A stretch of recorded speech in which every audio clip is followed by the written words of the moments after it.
En una gris tarde de noviembre de 2006, dentro de los refinados confines del Millennium Hotel de Londres, se desarrolló un ritual aparentemente común.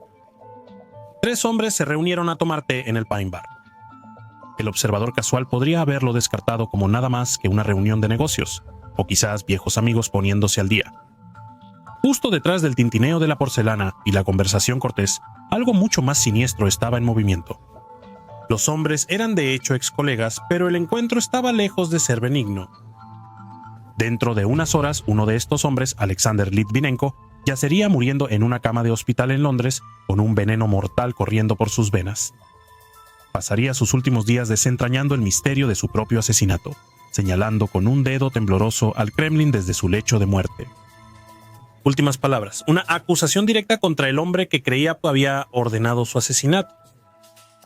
El viaje de Litvinenko de oficial del KGB a disidente del Servicio Federal de Seguridad de servidor leal del Estado ruso a uno de sus críticos más vocales se desarrolló como si fluyera como tinta a través de la pluma de John le Carré mismo.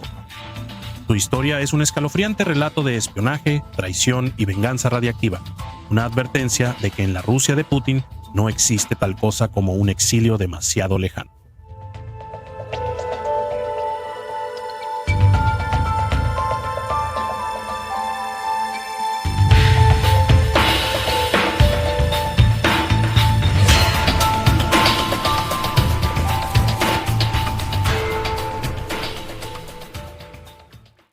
Alexander Sasha Litvinenko nació el 4 de diciembre de 1962 en la ciudad industrial rusa de Voronezh, en lo que entonces era la Unión Soviética. Esta fue una época de relativa estabilidad en la Unión Soviética bajo Nikita Khrushchev, cuando los peores excesos del estalinismo habían retrocedido, aunque las rígidas estructuras del sistema soviético permanecían firmemente en su lugar. Los padres de Alexander eran Walter y Svetlana, pero su familia se desintegró después de que sus padres se separaron y se divorciaron cuando él todavía era un bebé. El fin del matrimonio de sus padres significó que pasó su infancia entre varias ciudades soviéticas, pero cuando tenía 12 años, Sasha se estableció de manera más permanente con sus abuelos en Nalchik. Esta región montañosa, ubicada a la sombra de la cordillera del Cáucaso, expuso al joven Litvinenko a la compleja mezcla étnica de la periferia soviética. Su abuelo, un veterano de lo que los soviéticos llamaban la Gran Guerra Patriótica, inculcó en Litvinenko desde temprana edad nociones de patriotismo y servicio al Estado. La adolescencia del joven Alexander fue moldeada por el énfasis del sistema educativo soviético en la disciplina, la aptitud física y la conformidad ideológica. Completó su educación secundaria en 1980 a la edad de 17 años, pero su intento inicial de asegurar un lugar en la universidad resultó infructuoso. Este revés académico redirigió su camino hacia el servicio militar. Modelándose a sí mismo después de su abuelo, se alistó en el ejército soviético un mes antes de su fecha de conscripción obligatoria. Y así, Sasha Litvinenko se encaminó hacia una carrera en los servicios de seguridad soviéticos y luego rusos. Entre 1981 y 1985, asistió a una academia militar especializada en Osetia del Norte. Fue durante su entrenamiento en 1983 que conoció y se casó con su primera esposa, Natalia. La trayectoria profesional de Litvinenko tomó un giro decisivo en 1988, cuando fue transferido a una división especializada dentro del Ministerio de Asuntos Internos en Moscú.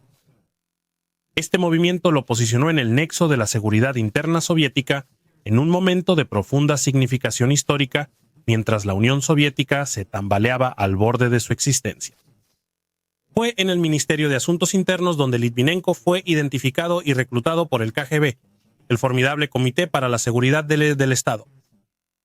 Su asignación inicial fue en contrainteligencia militar, trabajando en un departamento encargado de monitorear y hacer cumplir la lealtad dentro de las estructuras militares soviéticas. El papel requería un perfil psicológico bastante específico para tener éxito: vigilancia al borde de la sospecha, atención a las mínimas desviaciones de comportamiento y un compromiso inquebrantable con el paradigma de seguridad soviético. El momento de su servicio en la KGB coincidió con la crisis terminal del sistema soviético. En 1991, el fallido golpe de agosto contra Mikhail Gorbachev aceleró la disolución de la Unión Soviética. Este cataclismo institucional hizo necesaria la reorganización del aparato de seguridad soviético.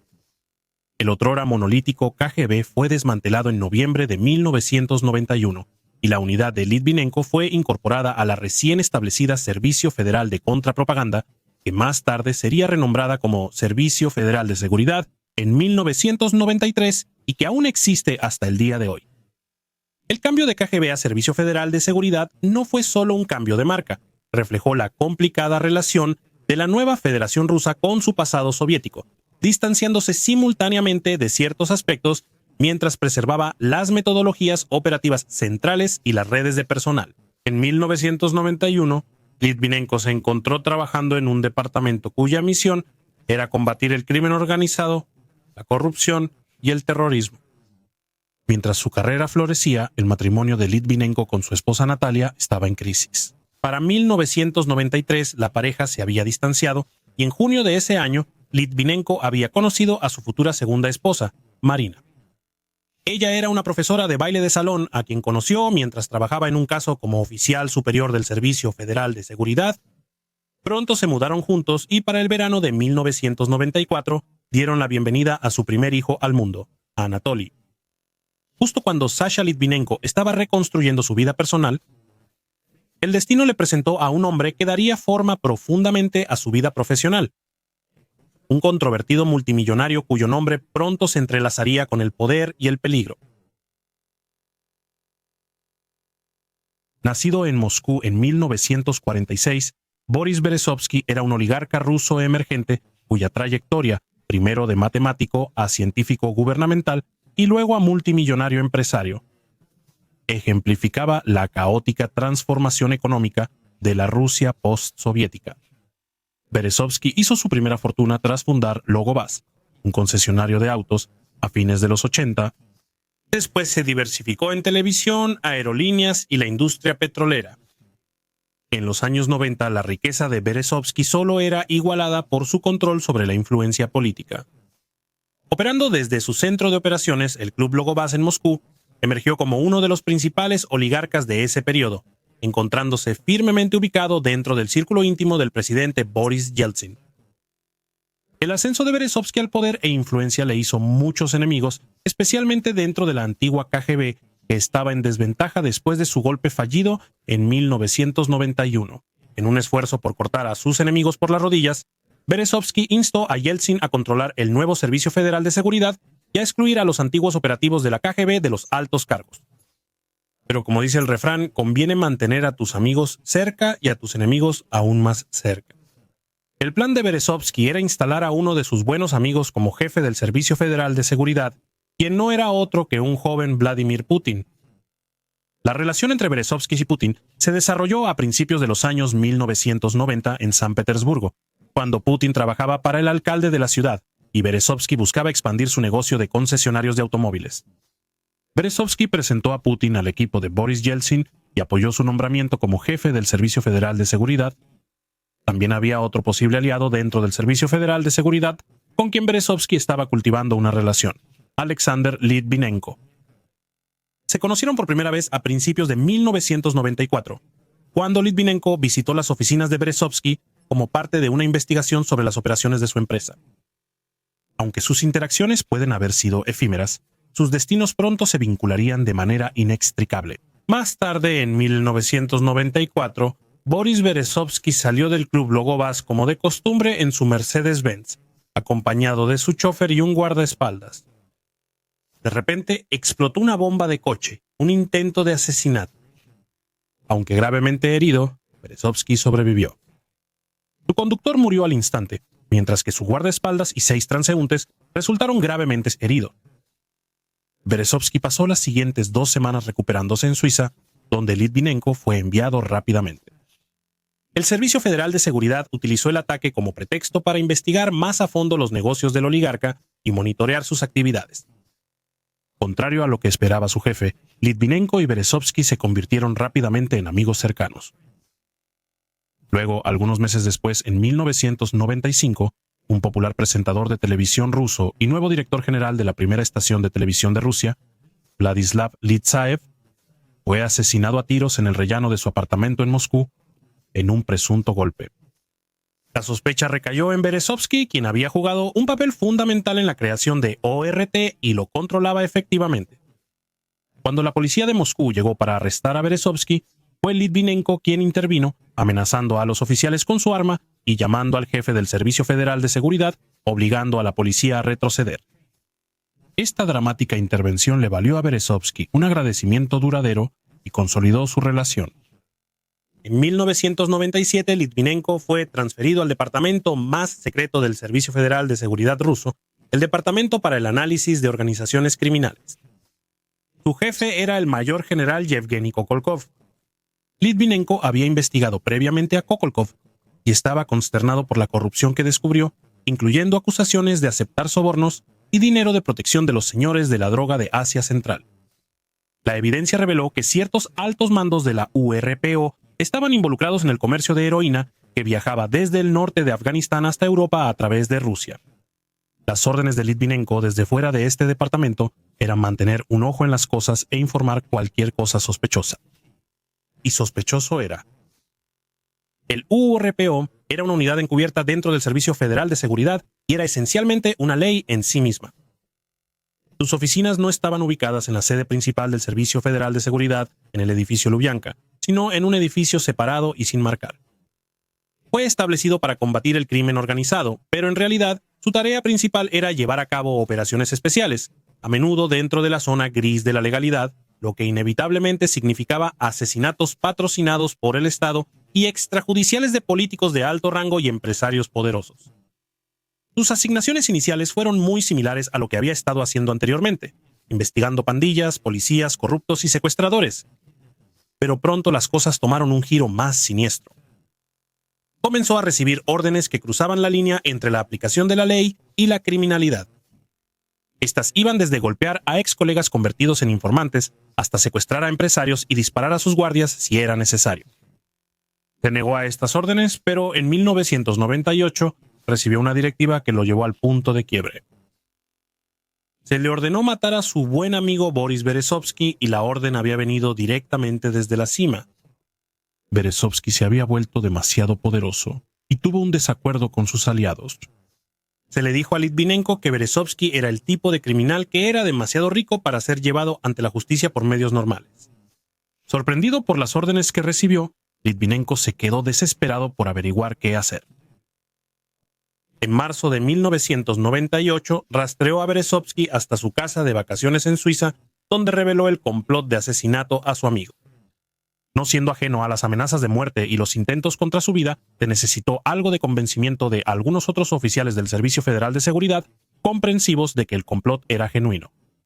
Siguiendo el consejo de Berezovsky, Litvinenko y sus colegas plantearon sus quejas dentro de las estructuras de poder. Logró asegurar una audiencia con el recién nombrado director del Servicio Federal de Seguridad de Rusia. Algunos decían que este era un hombre destinado a cosas aún mayores. En julio de 1998, Litvinenko entró a la oficina de Putin armado con un impresionante expediente y una lista detallando los numerosos delitos de drogas y dinero de su propio departamento y organización. Putin había sido un operativo de nivel medio del KGB antes de ser repentinamente impulsado a una posición de inmenso poder como director del Servicio Federal de Seguridad. En él, Litvinenko pensó que tenía un aliado. Después de todo, él era el protegido de Berezovsky. Durante 40 minutos, Litvinenko expuso la fea verdad de la corrupción dentro del Servicio Federal de Seguridad, incluyendo la impactante orden de asesinar a Boris Berezovsky. Pero la reacción de Putin no fue lo que Litvinenko había esperado. El nuevo director mostró signos externos de preocupación y acuerdo, tomando el expediente de pruebas y anotando el número de Litvinenko con la promesa de dar seguimiento. Pero Litvinenko salió de la oficina ese día con una sensación de inquietud. Y tenía razón, Berezovsky y Litvinenko cometieron un error crucial de juicio. Putin estaba decidido a restaurar el Servicio Federal de Seguridad al poder y autoridad que disfrutaba durante la época de gloria del KGB, y no iba a permitir que oligarcas y denunciantes se interpusieran en su camino. Después de todo, Putin era uno de los hombres del Servicio Federal de Seguridad implicados en la corrupción, remontándose a sus días en San Petersburgo, trabajando en la oficina del alcalde. En el momento en que dejó la sede del Servicio Federal de Seguridad, Putin ordenó a su departamento de asuntos internos que centraran su atención en el propio Litvinenko, lanzando una investigación criminal y una operación de vigilancia. Su arma fue confiscada y su salario fue detenido inmediatamente. Aturdido, Litvinenko sabía que las líneas habían sido trazadas y era solo cuestión de tiempo antes de que fuera arrestado o algo peor. Decidió que su mejor opción era hacer públicas sus revelaciones. En noviembre de 1998, Litvinenko orquestó lo que debe entenderse como un acto extraordinario de desafío institucional. Junto con varios compañeros oficiales, Litvinenko convocó una conferencia de prensa en Moscú, un foro público seleccionado deliberadamente para maximizar la visibilidad y prevenir la negación. Ante los periodistas reunidos, desmanteló sistemáticamente los fracasos de liderazgo del Servicio Federal de Seguridad y reveló una serie de directivas ilícitas que había recibido, en particular la orden de asesinar a Boris Berezovsky. La crítica pública que impartió ese día fue vista por el Servicio Federal de Seguridad y el Estado ruso no solo como una indiscreción profesional, sino como un acto cercano a la traición.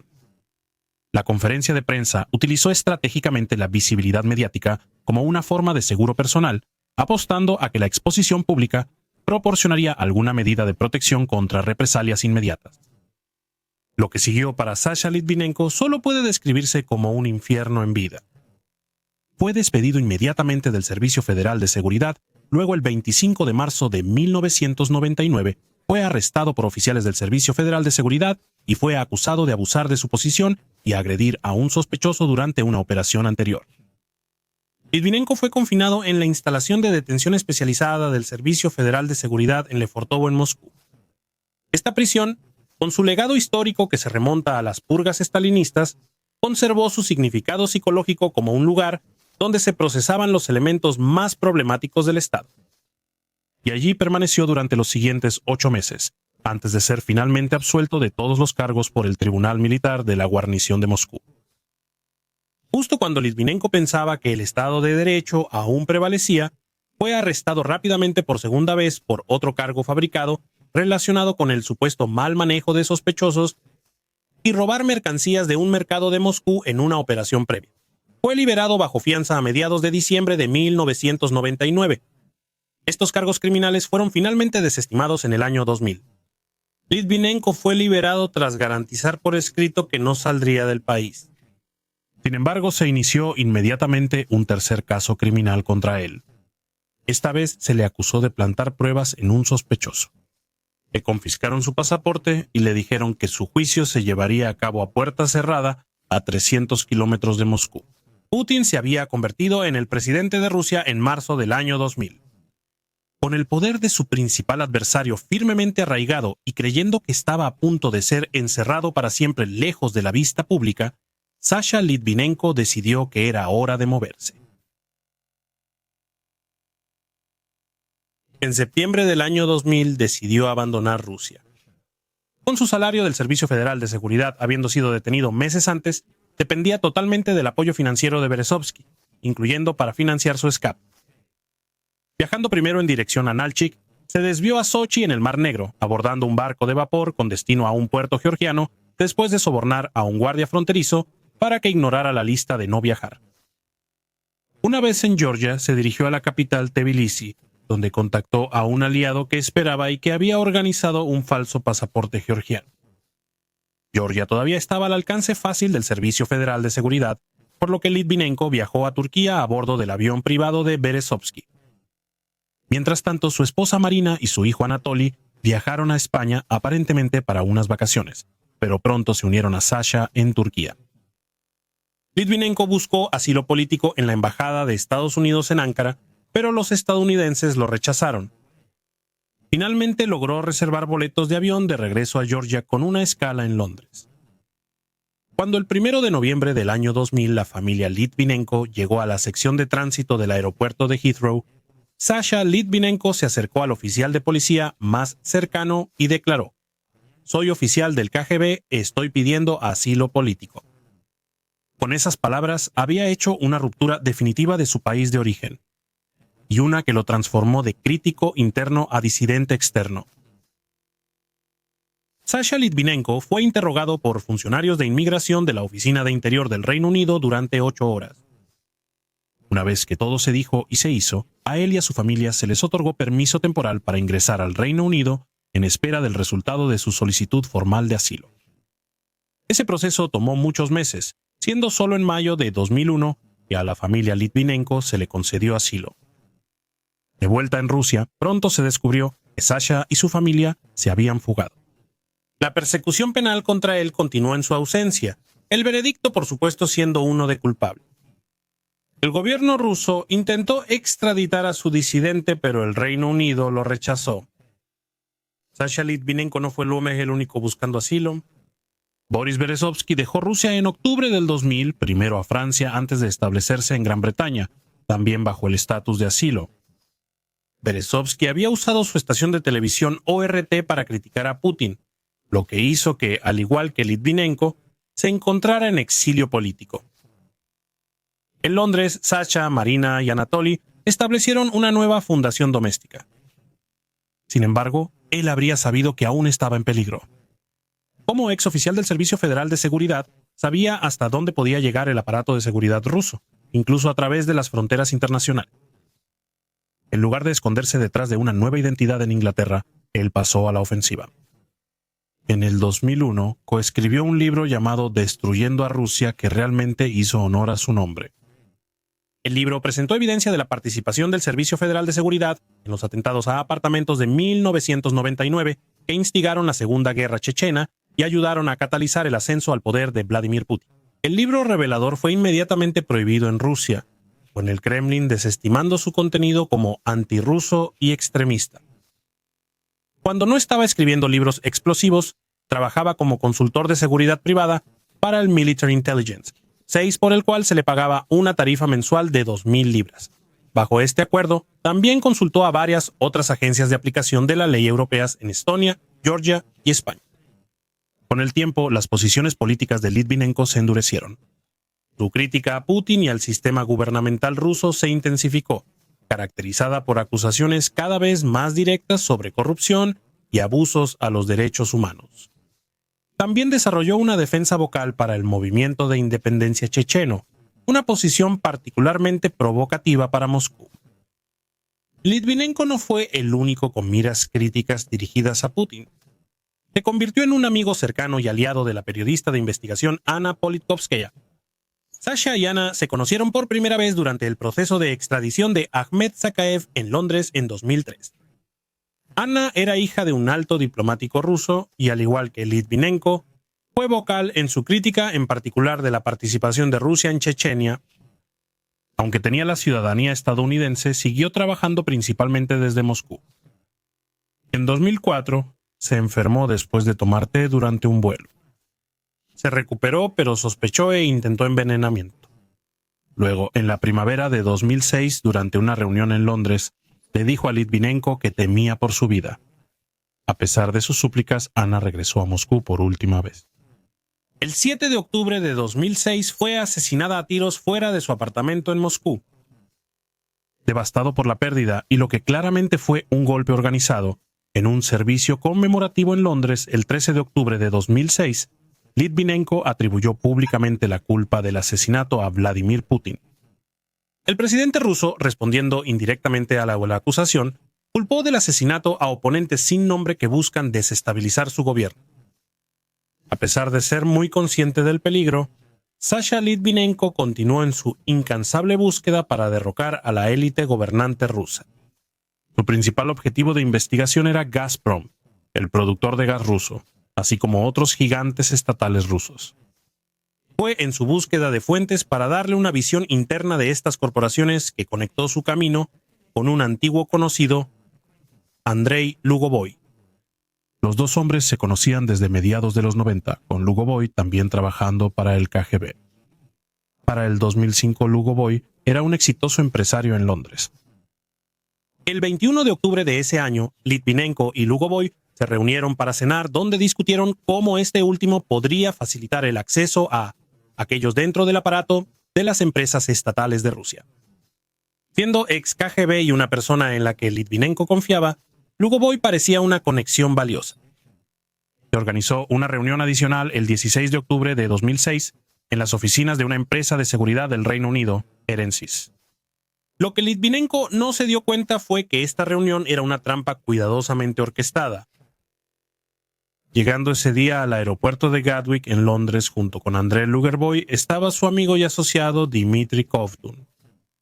Pasaron por aduanas y seguridad sin incidentes y se registraron en el Hotel Best Western en la avenida Shaftesbury. Llevaban consigo un pequeño frasco que contenía un veneno mortal, polonio 210. Descubierto por Marie y Pierre Curie en 1898 y nombrado en honor a su país de origen, Polonia, el polonio 210 es un isótopo altamente radiactivo que emite principalmente partículas alfa. Estas no pueden penetrar la piel o el papel, haciendo que la detección de la sustancia solo sea posible con equipos altamente especializados. 250.000 veces más tóxico que el cianuro de hidrógeno, todo lo que se necesita es un microgramo para matar a un adulto. Cuando se ingiere, la sustancia entrega una dosis letal concentrada de radiación a los órganos internos, mientras deja pocos indicadores externos. Esto lo hace ideal para una operación encubierta destinada a enviar un mensaje claro. Ese día, Lugovoy y Kovtun tenían la intención de echar unas gotas del veneno incoloro en la bebida de Litvinenko. Su reunión duró menos de una hora. Se sirvió té, pero o no se bebió o los asesinos no pudieron ejecutar su plan. Solo lograron contaminar su habitación de hotel y la mesa en la que estaban sentados con Litvinenko y otro hombre de Irensis. Los asesinos cenaron más tarde esa noche en el restaurante Itsu Sushi, en Piccadilly, dejando atrás un rastro radiactivo cuando regresaron a Moscú. El 25 de octubre, Lugovoy regresó solo a Londres, alojándose en el Hotel Sheraton en Park Lane. Se reunió nuevamente con Litvinenko en el bar Palm Court del hotel, pero nuevamente no logró administrar el veneno. Una toalla de mano que después se halló obstruyendo una tubería del sótano del hotel. Mostró una alarmante cantidad de 10.000 cuentas por segundo de radiación de polonio. Los asesinos fueron notablemente descuidados con lo que probablemente era el veneno más caro del mundo, y sin duda a aquellos que los instigaron para el trabajo no les impresionó. Sin embargo, pronto volverían para un último intento fatal. En la mañana del 31 de octubre de 2006, Lugovoy comenzó su día visitando la oficina de Boris Berezovsky, un hombre que confiaba en Lugovoy implícitamente.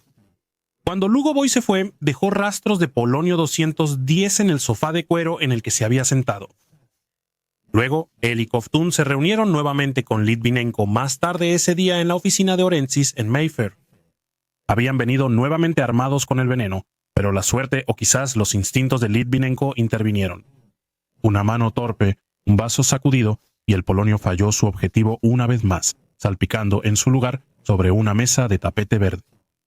Después de eso, y de vuelta en su habitación de hotel, un frustrado Lugovoy derramó más del precioso veneno a través del cajón en su baño.